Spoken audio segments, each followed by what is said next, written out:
Local కాన్స్టిట్యూన్సీలో నువ్వు 2-3 రోజులు time పెట్టు, అక్కడ ప్రజలకందరికీ అర్థమయ్యేటట్టు చెప్పాలి. నేను పవన్ కళ్యాణ్ గారు సభ కూడా పెట్టడానికి ట్రై చేస్తున్నాను. పవన్ కళ్యాణ్ గారు వస్తారు, అనుకుంటున్నారు. కాబట్టి ఈ ఏపీసే ఇక్కడ గ్రామంలో ఉన్న సమస్య చెప్తున్నారు. ఏలేరు కాలువ పంటలకి నీరు ఇవ్వకుండా ఆఫ్ చేసేసారని చెప్తున్నారు. అది వెంటనే పునరుద్ధరిస్తాం, పంట పొలాలకు నీళ్లు ఇస్తాం. రంపచోడవరం కాన్స్టిట్యూన్సీలో ఇక్కడ మిగతా కాన్స్టిట్యూన్సీకి ఇక్కడికి ఒక డిఫరెన్స్ ఉంది. ఏంటంటే మనకి చాలా అడ్వాంటేజ్. అది ఎమ్మెల్యే 3, ఎంపీ కూడా 3 నెంబరే.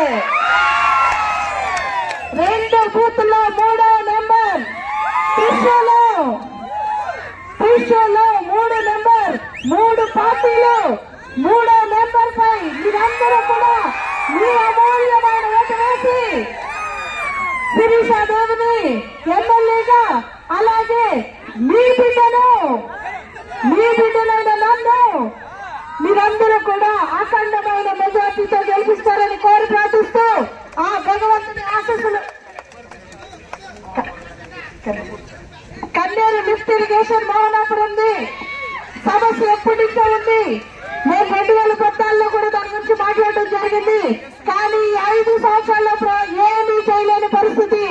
కేవలం ప్రజలు మోసం చేశారు. లిఫ్ట్ ఇరిగేషన్ ప్రాజెక్ట్ కూడా ఖచ్చితంగా చంద్రబాబు నాయుడు గారి దృష్టికి తీసుకొచ్చి పూర్తి చేయడం జరుగుతుంది. అలాగే ఎంఆర్పీఎస్ నాయకులు ఇక్కడ ఉన్నారు. మందా కృష్ణబాబు గారు మాకు మద్దతు తెలిపారు. నరేంద్ర మోడీ గారు ఆశీస్సులు తీసుకున్నారు.